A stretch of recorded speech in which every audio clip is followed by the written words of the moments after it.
এই চলচ্ছবিটা 2016 সালে তোলা, আমাদের বনগাঁর এক সংখ্যার রেলগেটের পাশে।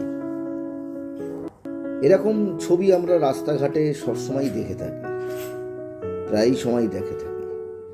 বাচ্চা বাচ্চা ছেলে মেয়েদের দিয়ে তাদের বাবা মায়েরা, এরা অবশ্যই প্রান্তিক জনগোষ্ঠী, এই ধরনের ভারসাম্যের খেলাগুলো দেখায়।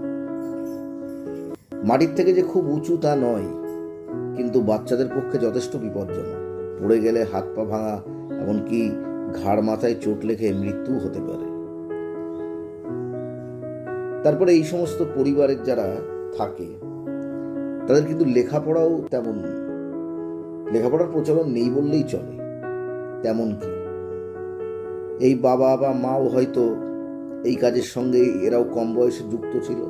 এ অনেকটা বংশ পরম্পরায় এইভাবেই চলছে, এবং এদের দিকে নজর দেওয়ার মতো কারোর নজর আছে কি আমাদের বৃহত্তর উন্নত সমাজ সভ্যতার বা সরকারের?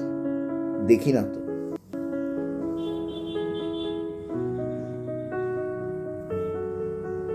এরকম মাঝে মাঝেই দেখি, আমাদের কাছাকাছি বলে আমি চলচ্ছবিটা করেছিলাম।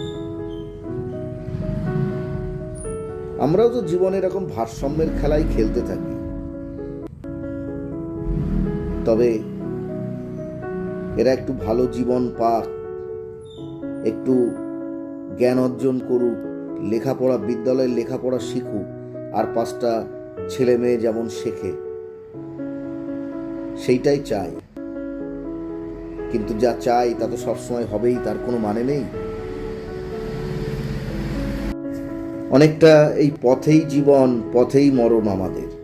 এরা খানিকটা যাযাবর টাইপেরও মানুষ। হয়তো বাড়ি একটা আছে দেশে কোথাও, আবার নাও থাকতে পারে, এভাবেই চলছে জীবন।